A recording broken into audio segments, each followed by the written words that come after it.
고린도 교회 안에 또 다른 문제가 생겼습니다. 그 문제는 고린도가 위치한 위치 때문에 그렇습니다. 고린도는 우상 숭배 중심지지요. 좌우 사방을 둘러봐도 신전들이 가득했습니다. 신전 안에 있는 사제들이나 창기들이나 1000명이 넘고 아주 엄청난 그러한 우상의 중심지 가운데서 어머니가 시장에 가서, 마켓에 가서, 이제 문제는 고기를 사가지고 왔는데, 자, 이 고기를 어떻게 먹어야 되나 말아야 되나 하는 그 문제가 있는 이유가 있습니다. 왜냐하면 모든 고기가, 시중에 판매되는 모든 고기가 10의 8구는 반드시 우상 신전에 올라가서 그 우상들에게 바쳐지고 난 다음에 그것을 사제와 또 공문하고 그것을 바쳤던 숭배자하고 나눕니다. 그러면 사제와 공문들이 그것을 가지고 먹다가 다 못 먹으니까 계속해서 재물들이 올라오니까 일부를 도축업자들에게 넘겨서 그것이 시중으로 흘러나옵니다. 동일하게 우상 숭배하는 사람들이 바쳤던 그 예물의 상당한 부분을 가지고 오지만 그것을 다 먹을 수가 없죠. 그러면 그것이 시스템적으로 반드시 식육점으로 넘어가는 것이 그 당시 2000년 전의 고린도의 상황입니다. 그래서 시중에 판매되는 것이나 음식점에서 먹는 모든 고기는 예외 없이 신전에 한번 올라갔다가 비로소 그것이 판매될 수 있는 허가가 떨어지기 때문에, 자, 이것을 어떻게 먹을 것인가? 고린도에 흘러 들어온 유대적인 배경을 가지고 있는 크리스찬들은 도저히 못 먹죠.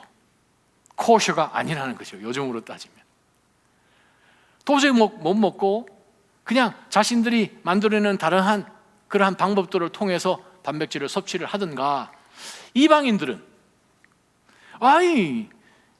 예수 그리스도를 영접하고 난 다음에 그리스도 안에서 성장한 사람들은 이건 아무것도 아니에요. 뭐든지 먹을 수 있어요. 우상들은 신이 아니기 때문에 얼마든지 먹을 수 있습니다 하는 그룹이 또 있어요. 근데 그 밑에 있는 또 다른 그룹이 뭐냐 하면, 지금까지 우상 숭배하면서 오다가 예수 그리스도를 영접을 했어요. 그래서 교회에 나오면서 찬양하고 이제 믿음의 베이비 수준을 지나가는 가운데 있는데, 이분들 마음 가운데는 아직도 좀 깨림칙한 것이 있다는 거예요. 내가 불과 2달 전만 하더라도 바로 그 신전에 올라가서 비나이다 하면서 지금 바쳤는, 정말 이 신에게 바쳤는데 신이 있는 거 아닌가 하는 생각 가운데서 혼돈된 상황 속에서 고기 먹으면 안 되는데 하는 그러한 생각을 가진 부류도 있다는 거죠. 한 그룹은 예수 그리스도를 구세주로 영접함 가운데서 그리스도를 통하여 얻게 된 자유, 리버티, 모든 것이 가하다는 거죠. 고린도전서 6장 10장에 나온 말씀처럼. 그러나 그것은 해서는 안 되는 것이야, 먹으면 안 되는 것이야 하는 가운데 두려워하는 그러한 사람들의 그러한 이 연약함, 자유하며 아주 믿음이 있고 강하다고 생각하는 사람들의 손을 들어줘야 될지, 연약한 사람들의 손을 들어줘야 될지, 교회는 하나가 되어야 되는데 이 문제가 쉽지 않다는 거예요. 우리가 생각할 땐 우상음식, 제사음식 쉽게 생각할 수 있는데 그 당시 고린도 성도들에게는 이것이 절대 쉬운 문제가 아니었습니다. 8장 전체에 9장에도 10장에도 계속해서 우상 음식에 대한 언급을 바울 사도가 고린도 성도들에게 하는 것을만 봐도 이 문제가 그냥 간단하지 않다는 거예요. 첫 번째 말씀 보겠습니다. 1절에 보게 되면 이제 우상에게 바쳐진 제물에 대해 말하겠습니다. 그러다 보니까 이 고린도 성도들이 바울 사도에게 질문을 한 거죠.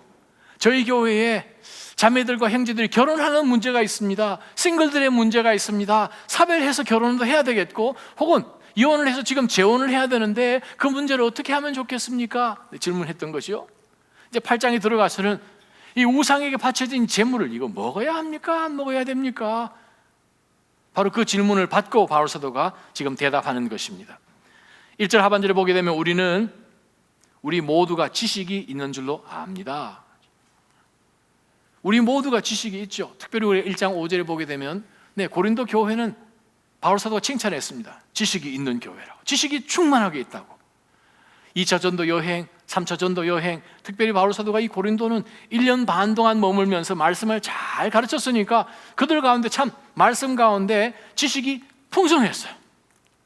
그래서 바울이 이야기해 줍니다. 우리 모두가 지식이 있는 줄 압니다. 지식이 있어요. 그런데 그 다음 문장이 그런데 지식은 사람을 교만하게 합니다. 사람을 교만하게 합니다. 이 말씀은 도대체 무슨 말씀이에요? 우리가 고린도전서 4장에서도 보았듯이 자만하게 하는 것, 똑같은 단어입니다. 그때 제가 여러분에게 보여줬죠. 여름에 먹는 물고기, 무슨 고기요? 이름? 두자? 보고.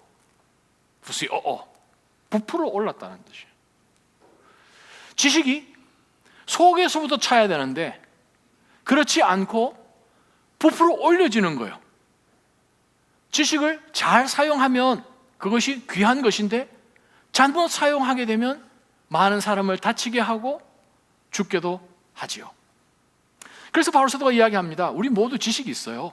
근데 문제는 이것을 어떻게 사용을 하는가? 왜냐하면 지식은 사람을 잘못하면 교만하게 하는데 지식과 반비례 되는 것은 무식한 거죠. 근데 바울 사도가 이야기를 하면서 대조를 하는 것은 지식이 있는 것과 사랑이 있는 것을 대조를 해줍니다. 그러면서 바울 사도가 이야기하는 것은 사랑은 우리 모두를 세워줍니다. 우리말 성경에 유롭게 합니다 라는 이 단어는 세워준다. NASB 성경에 보게 되면 edify 한다. NIV 성경에는 build up 한다. 동일한 표현으로 계속해서 바울 서신 가운데 바울 사도가 사용한 단어입니다. 건물을 짓는다라는 뜻입니다. 오이코도메, 오이코스, 집이죠. 집을 짓는 거예요. 지식은 무엇인가? 하나님께서 우리 가운데 알도록 해주신 것은 이것은 무엇인가? 건물을 짓는 건축 자재예요. 건축 자재들이 널려 있어요. 그런데 그 자재를 하나하나 붙여서 세워나가는 그것은 사랑이라는 거예요. 에베소서 4장 15절 16절에 보게 되면 바울 사도가 성령의 은사에 대해서 설명을 합니다. 고린도전서 12장, 로마서 12장에도 동일하게 은사에 대해서 설명을 집중적으로 하는 가운데서 바울 사도가 빠지지 않고 사용하는 단어, 특별히 고린도전서 14장에는 집중적으로 사용하는 단어, 세운다, 이롭게 한다, build up 한다라는 단어예요. 우리가 생각합니다. 지식이 세우는 줄 알았는데 사랑이 세우는 거예요. 오늘 아침 셀장 리더십 큐티방 해서 나눔하면서 제가 교회로 오는 가운데 이제 에스컬레이터를 타고 이제 내려오는데 제 앞에 3살짜리 어린 여자아이가 이제 에스컬레이터를 타고 내려가려고 섰는데 생각보다 좀 이게 가팔랐는지 이 아이가 못 내려가는 거예요. 그러면 지식을 가지고 있는 부모가 이 어린 3살 아이에게 어떻게 설명을 하겠습니까? 그래서 제가 어떻게 하는지 가만히 뒤에서 봤어요. 부모님들 가운데 절대 어떠한 부모도 딱 무릎을 꿇고 얘야, 이 에스컬레이터는 어디서 만들었는데 초속 몇 미터로 지금 내려간다. 1초에 계단이 7개가 바뀌는데 너는 키가 지금 딱 한 얼마 되니까 어느 위치에서 서서 손을 뻗어야 각도가 되어서 너는 옆에 있는 레일을 잡을 것이다. 그랬을 때 이 계단이 딱 3분의 1 정도 앞으로 갔을 때 발을 내디디면 자동으로 계단 위에 올라서게 될 것이다. 한번 해보아라 라고 하는 줄 알았어요. 제가 서 있었더니 아빠가 어떻게 했을 것 같아요? 지식이 많은 아빠예요. 그냥 애를 안고 내려가더라고요. 그게 사랑입니다. 설명해서 답이 안 돼요. 지식으로 문제를 다 해결할 수 없습니다. 아는 것으로 이 모든 교회에 일어나는 대부분의 크고 작은 문제를 해결할 수 없다는 것을 바울 사도가 이야기를 해줍니다. 우리 아이들이 어릴 때 부모님들이 애를 재울 때 꼭 애들 무섭다고 불 켜놓고 그러죠. 불 켜놓고 자야 된다고 뭐 이렇게 라이트 붙여놓기도 하고, 아니면 또 어떤 아이들은 큰 불을 좀 켜놓으라고, 특히 여자아이들은 그러죠. 그럼 어떡합니까? 아빠가 들어가죠. 이놈아, 뭐가 무섭다고 그래? 그럼 이제 울기 시작합니다. 어두운 건 아무것도 없는 거야. 저기 무서워. 그리고 이제 클라짓 안에 뭐 나온다고 이야기하면 그게 뭐가 있어? 그리고 이제 막 윽박지르면서 자. 그리고 이제 애한테 윽박지르고 딱 나오면 어떻게 돼요? 애는 애대로 울고 문 밖에 무서운 사람이 기다리고 계십니다. 아내가 기다리고 있죠. 당신이 그 말을 알아듣냐고. 그래요. 지식으로 모든 것이 유익하지 않은 거예요. 방법이 중요한 거예요. 전달해 주는 것. 그래서 바울 사도가 2절 말씀에 이렇게 이야기합니다. 만일 누가 무엇을 안다고 자만하면, 부풀어 올려지면 그는 아직도 마땅히 알아야 할 것을 알지 못하는 사람이라는 거예요. 안다고 생각을 했는데 바울 사도는 그 사람은 마땅히 알아야 할 걸 모르는 사람이에요. 다른 말로 표현하면 덜 알았다는 거예요. 무식하다는 거예요. 그 알미 아직 완성되지 않았다는 거예요. 우리가 때로는 신앙생활을 하면서 하나님의 말씀이 많이 알고 공부를 하고 연구를 해서 머릿속으로 점점 들어와서 많이 아는데 참 그것이 은혜로 사랑으로 내 삶 가운데서 드러나서 이렇게 변해서 나가지 못할 경우가 얼마나 쉽습니까? 아는 건 많이 알아요.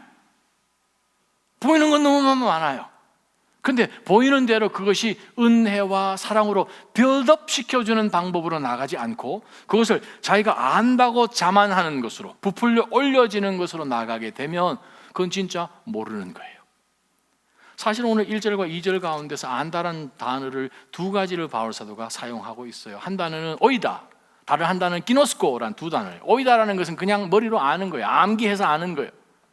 진짜 체험해서 아는 그것을 지금 바울 사도가 이야기하면서 진짜 알아야 될 건 모릅니다. 그 얘기를 지금 번갈아 가면서 쓰는데 우리나라 성경에는 지금 그게 안 나와서 탈이죠. 진짜 알아야 할 것. 어느 목사님이 이렇게 이야기하십니다. Some Christians grow, others just swell. 무슨 말이에요?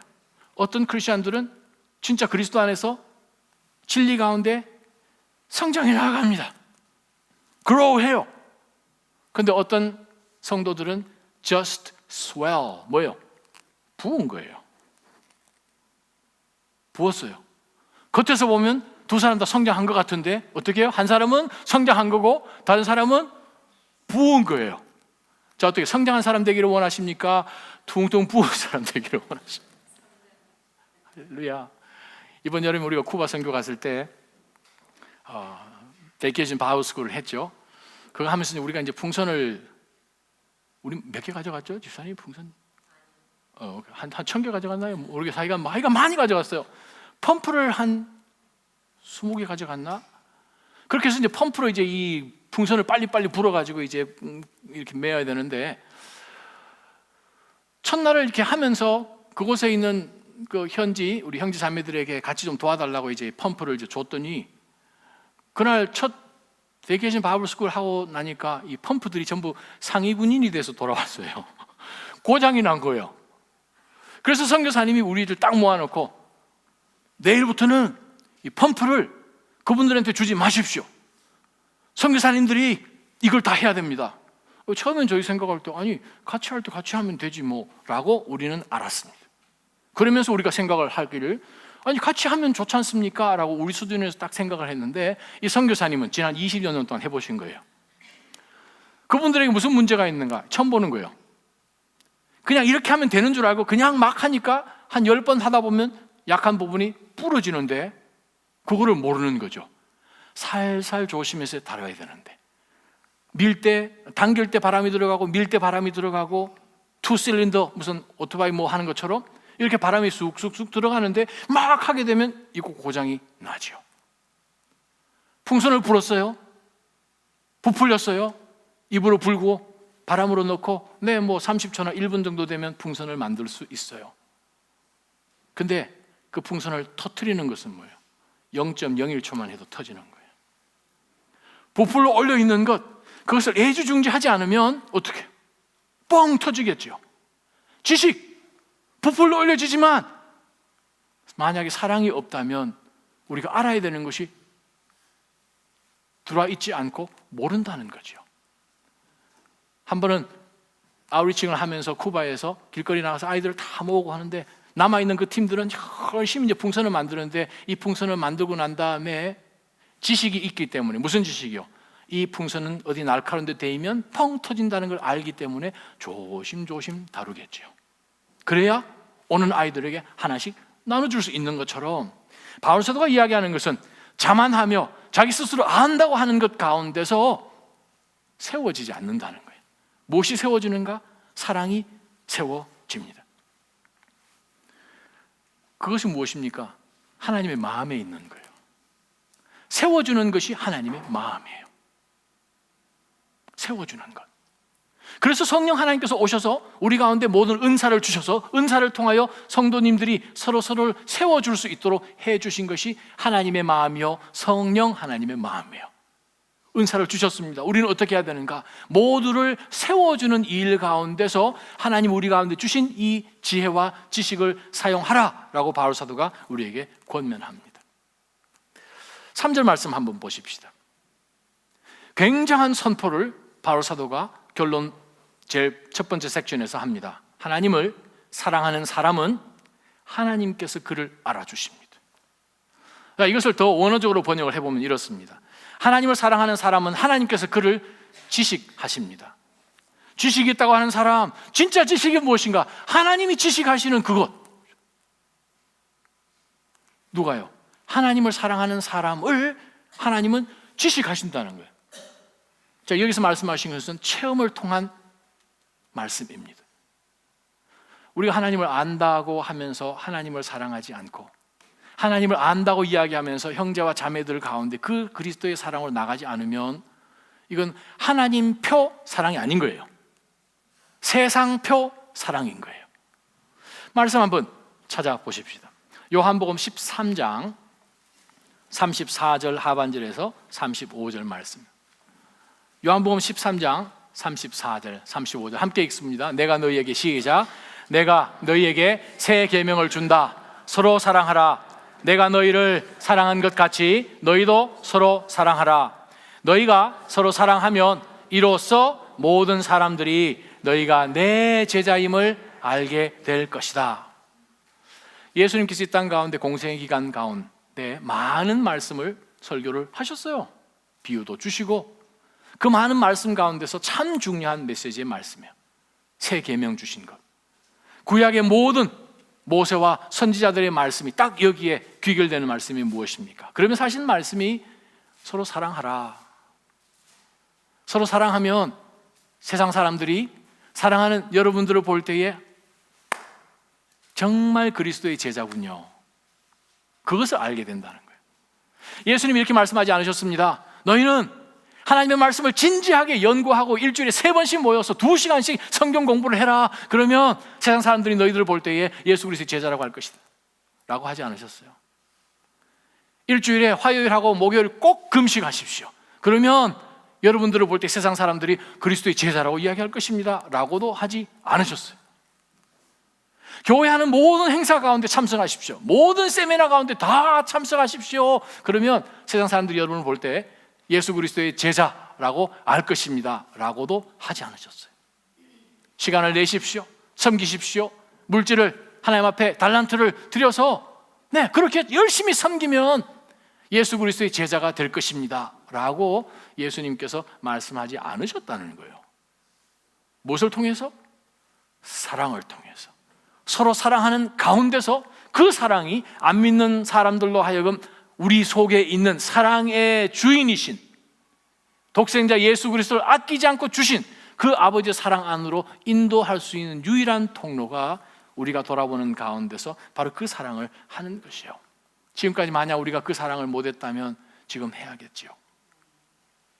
그 사랑 가운데 우리가 정진해야겠지요. 유명한 목사님이 이 말씀을 하십니다. Truth without love is brutality, but love without truth is hypocrisy. 사랑이 없는 진리는 잔인함이죠. 그런데 진리가 없는 사랑은 위선이지요. 그래요. 아무리 우리 가운데 진리가 있지만 이 어린아이에게 그 모든 팩트를, 그것을 다 전달해 준다고 해서 이 아이가 받을 수가 없는 것을 바울 사도가 전제로 이야기를 해주면서 고린도 교회의 가장 큰 문제, 이 문제를 해결할 수 있는 것은 무엇인가? 아가페의 사랑이라는 거예요. 그래서 첫 번째 붙들 영적 교훈이 있습니다. 하나님이 알아주시는 사람이 되자는 거예요. 그게 제일 중요한 거예요. 우리가 유명한 사람이 나를 알아주는 것 되게 우리가 영예라고 생각을 합니다. 미국 대통령이 지나가면서 그러고 와서 이렇게 악수를 하면 주변 사람이 저 사람 누구야? 허물 없이 지낼 수 있는 유명한 그 사람이 나를 알아주는 것, 우리는 굉장하게 생각하는데 오늘 본문 가운데서 온 우주를 만드신 그 하나님이 알아주시는 사람이 되는 그것보다 더 큰 영예가 어디에 있겠습니까? 어떻게 하면 되나요? 하나님을 사랑하면요. 하나님을 사랑하면 그 사랑이 우리 삶 가운데서 반드시 드러나야 함을 바울 사도가 이야기를 합니다.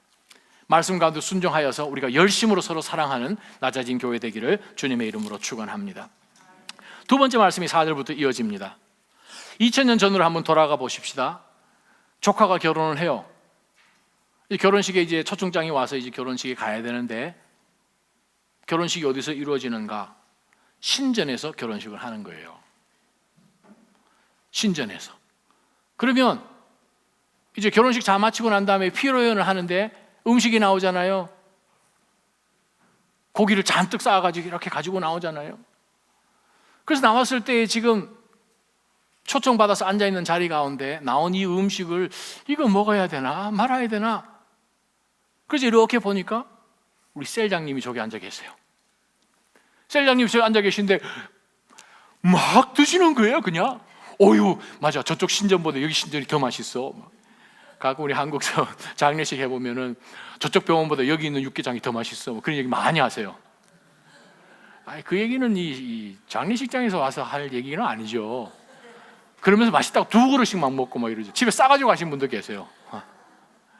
지금 이제 초청돼서 지금 피로연 가운데 있는데 보니까 너무 잘 드시는 거예요. 근데 저는 숟가락 넣기가 싫은 거예요.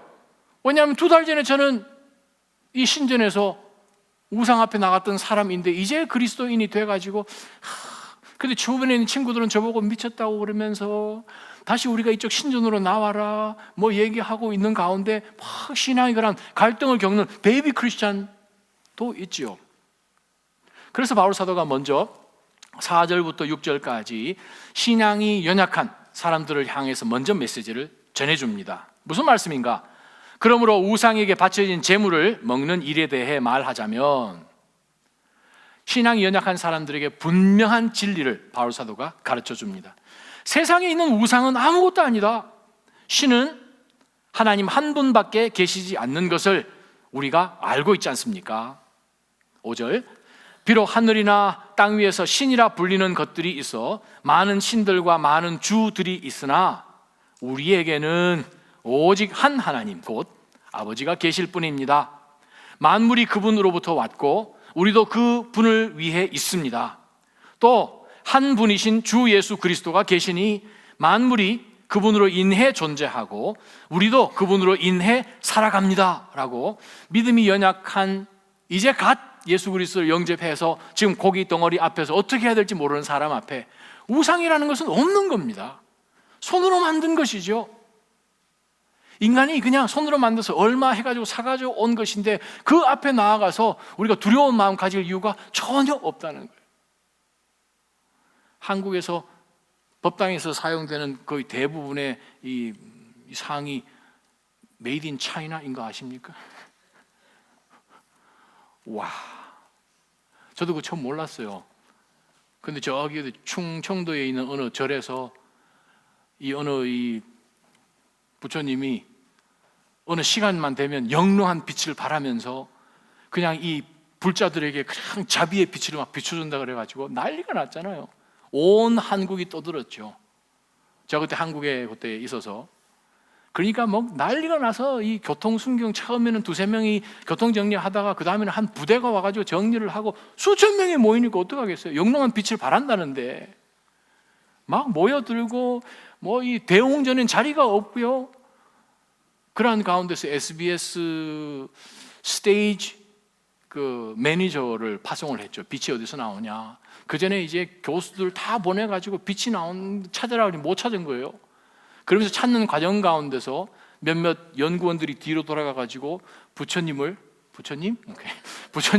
뒤집었더니 오 마이, 안이 텅 비었어요. 저는 그 안에 꽉 찬 줄 알았는데 플라스틱으로 만들었습니다. 밑에 보니까 메이드 인 차이나라고 찍혀 있습니다. 저 정말, 여러분, 플라스틱을 비는 거예요. 페트병. 그래서 나중에 발견한 것이 무엇입니까? 그 영롱한 빛이 겨울에 추워서 대웅전 들어가는 그 문 안에 아크릴 붙여가지고 찬바람이 못 들어오고 막아놨는데, 법당 아래에 있는 가로등에 저녁 때서 불을 켜면 불자들이 들어가면서 문을 열고 닫으면 아크릴의 빛이 착착 비쳐가지고 영롱한 불빛이 비치더이다. 그래요. 세상에 있는 많은 신들은 신이 아니죠. 플라스틱으로 만들고 진흙으로 만들고 거기서 비나이다.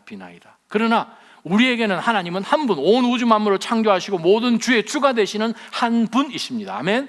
만물이 그분으로부터 나왔고 우리가 존재하는 이유도, 존재할 수 있는 것도 하나님께서 우리를 서스테이닝 해 주시기 때문에, 근데 우리가 있는 것, 그것을 놓치지 말기를 바랍니다 라고 믿음이 연약한 자들에게 바울사도가 먼저 권면을 해 주었어요. 그리고 7절부터 12절까지는 믿음이 강한 사람들에게 바울사도가 이렇게 권면했어요.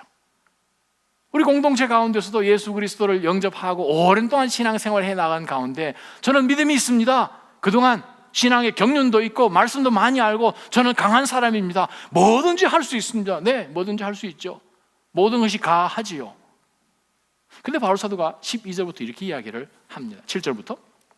그러나 모든 사람에게 지식이 있는 것은 아닙니다. 이 정도는 알겠지. 그 정도 모르는 사람도 있습니다. 모세가 아브라함의 할아버지라고 생각하는 분도 계십니다. 어떤 사람들은 지금까지도 우상 숭배하는 습관에 젖어 있어서 우상에게 바쳐진 제물을 먹을 때 정말 우상의 것이라고 생각하고 먹음으로 그들의 양심이 약해지고 더러워진다는 거예요. 다른 말로 표현하게 되면 믿음 가운데서, 신앙 가운데서, 지식 가운데서 아주 강하고 더 튼튼한 자리에 있다고 생각하는 사람이 마음대로 막 해버릴 때, 그렇게 아직 못하고 그 단계까지 아직 이르지 못한 분들이 생각할 때는 마음 가운데 상처를 입게 되는 것을 바울사도가 설명합니다. 8절, 지식이 있다고 이야기하는 자들에게 바울사도가 음식이 우리를 하나님 앞에 더 가까이 나아가도록 해주지 못합니다. 우리가 먹지 않는다 해도 해로울 것이 없고 먹는다고 해도 이로울 것이 없습니다. 먹어도 우리를 유익을 주는 것도 없고 안 먹는다고 해서 우리가 하나님 앞에 더 가까이 나가는 그런 것도 없다는 거예요. 9절 말씀입니다. 그래서 결론적으로 바울사도가 그러므로 여러분의 이 자유가, 무슨 자유요? 그리스도 안에서 내가 모든 것을 할 수 있느니라 하는 그 자유를 연약한 사람들의 걸림돌이 되지 않도록 하십시오. 왜 그렇습니까? 아니 자기 신앙, 자기가 못 믿으면 말고, 혹은 신앙이 그 정도밖에 안 되면 말고 하는 그것이 아니라 우리는 그리스도 안에서 한 몸인 것을 잊지 마십시오, 그 말이죠. 자, 바울 사도가 이롭게 하다, 세워주다, edify 하다, build up 하다라는 그 단어를 항상 성령의 은사와 직접적으로 연결되어 있는 본문 가운데서 사용한 것이 무엇입니까? 구약 시대에 단 한 번도 얘기해 주지 않은, 우리가 그리스도 안에 믿음 가운데 하나님 앞에 섰을 때 우리가 예수 그리스도의 몸이 되었다는 그 개념, 몸 안에 있는 그 어떤 지체 가운데서 한 지체가 나는 다른 사람은 날 이해 못하면 말고 하면서 그냥 막 나가는 지체가 없죠. 다 서로에게 연결되어서 나머지 지체의 모든 부분을 위해서 그 한 지체가 도와주지요. 걸림돌이 되지 않지요. 걸어가는데 오른쪽 다리가 왼쪽 다리보다 좀 더 튼튼하다고 생각해서 너무 따라오면 말고 못 따라오면 말고 하는 가운데 그냥 막 나가면 넘어지게 됩니다. 동일한 이야기를 바울 사도가 오늘 이 본문 가운데 하면서 나의 자유가 연약한 사람들의 걸림돌이 되지 않게 하십시오 라고 이야기를 합니다. 10절 말씀 지식이 있는 당신이, 즉 지식이 있다고 생각하는 당신이 우상의 신전에 앉아서 먹는 것을 누가 보면 양심에 거리낌이 있으면서도 아이, 우리 셀장님이 드시는데, 우리 집사님이 드시는데 좀 찜찜하긴 하지만 아이, 그래도 먹을래 하면서 이제 용기를 내서 이제 먹었어요. 집에 가는 내내 뒤통수가 간지러운 거예요. 왜냐, 이분은 아직까지 그만큼의 분량에 못 되었다는 거죠. 집에 갔더니 그날 음식을 조금 사실은 많이 먹었어요. 배탈이 났어요. 그래도 이 사람 뭐라고 생각합니까? 신이 노하셨다, 뭐 이렇게 생각하는 거예요. 그러면 이건 하나님 앞에도 아니고 우상 앞에도 아니고 스스로 어떻게 되는 거예요? 그러면서 바울 사도가 이야기합니다. 망하게 된다는 거예요. 망하게 된다. 11절에 그러면 그 연약한 사람은 당신의 그 지식이라는 것 때문에 망하게 되지 않습니까? 망한다는 뜻이 뭐겠습니까? 좌절하게 되는 것이고 실망하는 것이고, 혹은 더 심지어 나아가서 배교, 신앙을 버리고 옛 우상 숭배하는 것까지 나가버리고 하는 그러한 것까지 나가게 되지 않겠습니까? 우리말 성경에, 제 성경책에는 11절 하반절에 그 구절 말씀이 없어서 제 손으로 적어 넣었는데 우리 자막에는 잘 띄워주셨어요. 이 문장 가운데서 연약한 그 사람을 설명하는 문장이 하나 있습니다. 처음에 나온 우리말 성경에는 거기에 빠져서 지금 오역으로 되어 있는데, 이제 로마서에도 몇 개 나오고 이제 계속 개정판이 나와야 되는 판이죠. 실수하고 빠졌죠. 그게 뭐냐 하면, 그 연약한 형제는 누군가 하면 그리스도께서 위하여 죽으신 형제라는 단어예요. 우리가 생각할 때 연약한 사람, 아이 뭐 못 따라오면 말고 하는 것이 아니라 바로 요 형제를 위해서, 바로 요 자매를 위해서 메시아가 죽으셨다는 거예요. 메시아가 이 사람을 너무 사랑해서 자기 자신을 내어줘서 그를 하나님의 자녀로 이끌어온 굉장한, 하나님이 보실 때에 가치가 있는 소중한 사람인데, 나는 생각을 할 때 연약하니까 말고, 아니면 말고 하는 가운데서 쉽게 생각했던 그 대상을 하나님은 너무 안타깝게 생각한다는 거죠. 5. 하나님이 귀히 생각하는 사람을 내가 아무렇게나 생각을 한다면 이거는 심각한 문제가 아닐 수 없습니다. 그래서 12절에 바울 사도가 이와 같이 여러분이 형제들에게 죄를 지어 그 약한 양심에 상처를 주는 것은 그리스도께 죄를 짓는 것입니다 라고 이야기를 합니다. 우리가 믿음이 있기 때문에, 지식이 있기 때문에 내 지식에 바탕하여서 내가 아무렇게나 거침없이 하는 것 가운데서 연약한 성도가 그것으로 인하여 상처를 받으면 그리스도가 상처를 받으신다라고 말씀합니다. 우리 지체 가운데 아무리 작은 소자라도 그 소자에게 하는 것이 곧 나에게 하는 것이다 라고 예수님께서 말씀하신 것을 기억할 때, 우리 공동체 가운데 어떠한 지체도 어떠한 몸에도 어려움이 없도록 우리가 가시가 하나 박혀도 너무나 아프죠. 머리가 다 찌끈찌끈하죠. 이쪽 하나가 어떻게 잘못되었는데 온 몸이 어떻게 할까, 걷는 모습이 이미 달라지잖아요. 한쪽이 다쳐지면. 그런 것처럼 우리는 한 공동체로 하나로 나아가야 됨을 바울 사도가 권면해 주고 있습니다. 함께 빌립보서 말씀 한번 찾아보시죠. 빌립보서 2장 말씀입니다. 빌립보서 2장 3절에서 5절 말씀입니다. 함께 한번 읽어보겠습니다. 무엇을 하든지, 시작. 무엇을 하든지 이기심이나 허영으로 하지 말고 서로 겸손한 마음으로 다른 사람들을 자기보다 낮게 여기십시오. 여러분은 각자 자기 자신의 일을 돌아볼 뿐더러 다른 사람의 일도 돌아보십시오. 여러분 안에 이 마음을 품으십시오. 이것은 그리스도 예수 안에 있던 마음이기도 합니다. 바울 사도가 이야기합니다. 3절에 어떤 것을 할 때는 이기심과 허영으로 하지 말고, 또 어떤 것을 할 때는 내 이기심 허영 괜찮습니다가 아니라 무엇을 하든지, 어떤 상황이든지 예외 없이, 그 말이죠. 무엇을 하든지 간에 무엇을 하지 말라는가? 이기심이요. 이기심 무엇입니까? 자기를 부풀리는 것, 자기를 바람을 넣어가지고 그렇지 않은데 그런 것처럼 이렇게 부풀러 올려서 하는 것이나 헛된 영광으로 하지 말라는 거죠. 영광은 하나님만 소유하십니다. 우리는 영광이 없어요. 그 영광 안에 오히려 초청을 받은 사람들이죠. 베드로후서 1장. 신의 성품의 참여토록 우리를 하나님의 영광 안으로 들여주신 그런 굉장한 존재이지 우리 가운데 영광을 찾을 수가 없는 거예요. 그래서 바울 사도가 이기심이나 허용으로 하지 말고 서로 겸손한 마음으로 다른 사람들을 나보다 낮게 여기고 연약하다라고 마음대로 하라, 따라오라 라고 하는 것이 아니라 그렇게 힘 있는 사람이 안아줘야 되죠. 들어줘야 되죠. 그래야 에스컬레이터를 내려가지요. 여러분은 각자 자기 자신의 일을 돌아볼 뿐더러 다른 사람의 일도 돌아보십시오. 신앙생활할 때 참 조심할 것. 나만 잘 믿으면 되지 뭐.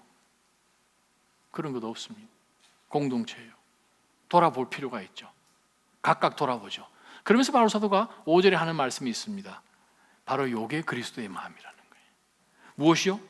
각각 남들을 돌아보고 또 낮게 여기고 나를 내세우는 것이 아니라 하나님을 영광스럽게 해드리는, 바로 나를 기쁘게 하는 것이 아니라 하나님을 기쁘게 하는 삶. 그게 우리 로마서 지난 2주 동안 큐티한 내용이에요. 로마서 14장, 15장, 16장 내용이 무엇입니까? 하나님을 기쁘게 하는 것, 나를 기쁘게 하는 것이 아니라. 로마서 15장 1절, 2절, 3절 내용이 무엇입니까? 뭐요? 나를 세우고 나를 기쁘게 하고 내 뜻대로 하는 그것이 아니라 하나님 아버지의 뜻대로 하는 것이고, 아버지의 뜻에 따라서 사랑하는 마음 가운데서, 바울 사도가 계속해서 사랑하는 마음 가운데서, 그거예요. 그것을 지금 바울 사도가 이야기하면서 우리가 빌립보서 가운데 우리 마음 가운데 있어야 할 바로 그리스도의 마음이 바로 이 마음이다, 바로 이것을 가져야 된다라고 표현을 합니다. 그래서 두 번째 우리가 붙들 영적 교훈이 무엇입니까? 내 자유나 권리를 주장하지 않고 약한 자를 돌아보자는 거죠. 왜? 그것이 그리스도의 마음이니까. 약한 자를 돌아보는 것. 내 자유함 가운데서, 내가 알고 있는 이 지식 가운데서 마음대로 움직이는 그것이 아니라 그리스도의 그 마음이 우리 가운데 있다면 연약한 자를 돌아보고 그를 세우는 것이 그리스도의 마음이에요. 그러면 교회는 어떻게 됩니까? 아름다움 가운데서 하나로 화합되겠죠. 마지막 결론 부분에 13절입니다. 그러므로 음식이 내 형제를 넘어지게 한다면 나는 내 형제를 넘어지지 않게 하기 위해 영원히 고기를 먹지 않을 것입니다. 우와, 바로 한순간에 베지테리언이 됐어요. 바울 사도가 이야기하는 것은 고기를 진짜 안 먹는다는 의미가 아니라 이 컨텍스트에서 볼 때에 신전에 앉아서 고기 먹는 것에 더 맞다라고 보는 것이 성경학자들이나 신학자들의 설명입니다. 왜 그런가? 고린도전서 10장 27절에 보게 되면 불신자들이 여러분을 초대하게 되면 그 앞에 차려진 것 질문하지 말고 감사함으로 먹으라 라고 얘기를 했습니다. 고린도전서 10장에서 디모데전서 4장 4절에 보게 되면 무슨 음식이든지 감사함으로 받으라 라고 말씀했다는 거예요.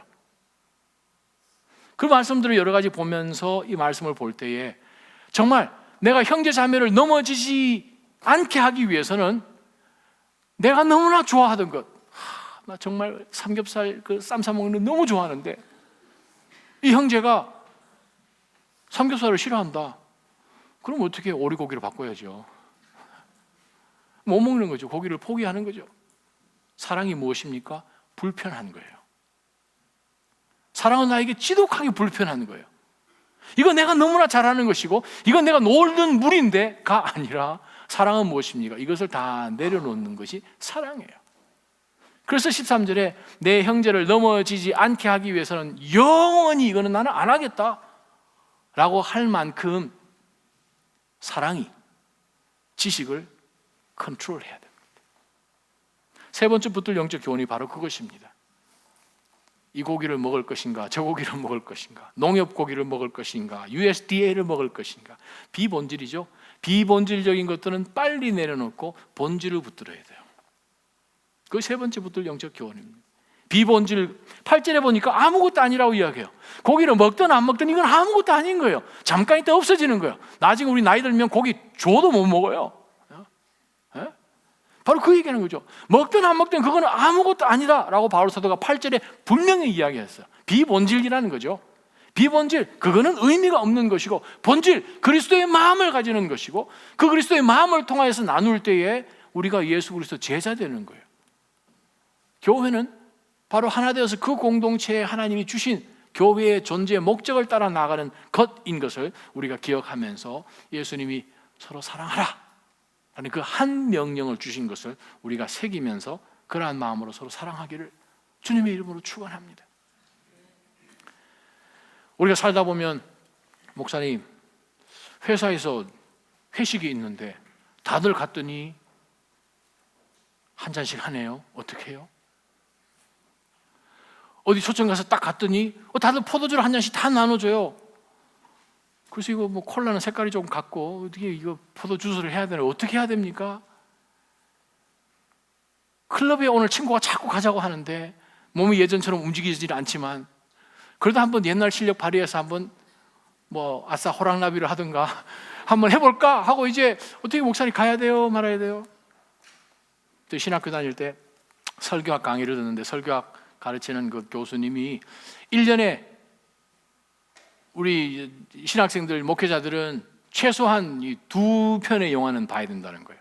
그 시대에 흘러가는 것, current issues 혹은 이 시대 가운데서 무엇이 지금 가장 큰 이슈가 되고 있는가, 가장 사람들이 많이 몰려보는 영화를 꼭 보라는 거예요. 자, 영화를 어떻게 해요?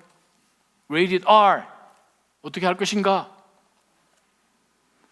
저희가 그래서 그 교수님의 말씀에 순종해서 우리가 친구 3명이 영화를 보러 갔습니다. 필라델피아 보신 분 계시죠? 탐 행크 나오는 거, 딘저 워싱턴 나오고 하는 거. 그 영화를 보러 갔어요. PG-13이에요. PG-13 들어갔는데 그 당시로는 사실 좀 센세이션한 그러한 내용들이었죠. 3명 중에 친구 하나가 신학생일 때 나 이거 더 이상 못 보겠다 하고 나간 거예요. 그래서 그곳에 우리 둘이 앉아 있으면서 저는 봤습니다. 앉아 있으면서 저 믿음 없는 놈, 저 아직 모르는 놈 그렇게 생각하지 않았다는 거죠. 우리는 한번 끝까지 한번 봐보자. 이게 뭔가 그래요. 그레이 에리어가 있어요. 그걸 가지고 우리가 정죄할 수 없는 그러한 상황들이 있을 때 제가 여러분에게 7가지를 원칙 말씀해 드립니다. 어떤 상황이 딱 맞닥뜨려졌을 때 이것을 해야 될까 말아야 될까? 제일 첫 번째 질문이 무엇인가? 이거 꼭 필요한가? 아니면 엑스트라인가? 생각하면 좋습니다. 나에게 꼭 필요한가? Is this a must? Or is it an extra? 엑스트라인가? 생각을 해보는 거예요. 두 번째 질문입니다. 질문할 때 이것이 나를 유익하게 하는가를 질문해야 됩니다. experience라고 그러죠. 이것이 나에게 유익한가? 내가 이것을 했을 때 나를 세워주는가? 그것을 질문을 해볼 필요가 있습니다. 세 번째는 그리스도께서 지금 이 상황 가운데 계시다면 하실까? 우리가 보통 이야기하는 What would Jesus do? 그죠? WWJD. 예수 그리스도시라면 emulation. 그분이시라면 이것을 하실까? 그리스도에게 한번 기대해 보는 거예요. 그리스도화 한번 되어 보는 거예요. 네 번째요. example. 전부 다 E로 시작합니다. example이요. 다른 사람들에게 내가 본이 되나? 내가 그래도 셀장인데, 혹은 내가 팀장인데, 혹은 내가 집사인데 하는 가운데서 나를 바라보고 있는 수많은 우리 주변에 있는 지체들이 있습니다. 근데 그 지체들에게 만약에 내가 딱 들켰다. 근데 꼭 그렇게도 잘 들켜요. 그죠? 우리 서울에 제가 목회할 때에 찬양팀들이 연습 한번 이렇게 하고 또 자기네들끼리 교제하고 난 다음에 시간을 좀 가졌는데 그 다음 주일날 제가 교회에 딱 갔더니 벌써 탁 목사님 몇몇 친구들이 이태원에서 맥주를 마셨습니다. 그래서 불러다가 얘기를 자초지종을 다 들어보니까 일이 클리어되긴 했는데 중요한 것은 무엇입니까? example이에요. 연약한 사람이 반드시 공동체 가운데 있지요. 내가 이것을 하게 되면 본이 되는가? 남들 앞에. 다섯 번째, evangelism. 내가 이것을 하게 되면 복음을 잘 전하는가? 복음 전하는데 이것이 걸림돌이 혹시나 되지는 않는가? 그 질문을 해볼 필요가 있습니다. 왜요? 모든 것이 하나님의 그 복음을 전하는 그것에 연결이 되어 있어야 하기 때문에 그렇죠. 여섯 번째, edification이에요. 나를 성숙하게 만들어주는가? 그리스도 안에서 공동체를 이 일을 함으로 인하여서 성숙하게 해주는가? 마지막 7번째는 무엇입니까? 이것이 하나님에게 exalt, 하나님에게 영광이 되는가? 옛날 하나님께서는 빽빽한 구름 가운데서 성막 안에 계셔서 하나님의 그 무거운 임재를 이스라엘 백성들에게 보여주셨습니다. 그래서 내가 담배를 피면서 나도 연기를 내리라, 내 방을 하나님의 성막으로 만들리라, 그러면서 막 담배도 아니고 시가로 피고 막 그 영광이 되겠는가? 우리가 이것을 바라보면서 그레이 에리아 가운데서 섰을 때에 던져야 할 질문들, 모든 것이 가하지만 유익한 것은 아닌 것을 기억하면서 어쨌든 하나님께서 하나로 만들어주신 이 공동체 가운데 사랑으로 이 모든 것을 잘 컨트롤해 나가고 밸런스를 맞출 때에 지식이 진짜 힘을 발휘하게 됩니다. 바로 그러한 영적 지혜와 균형 감각을 가진 사랑하는 모든 나자님 성도 되기를 주님의 이름으로 축원합니다.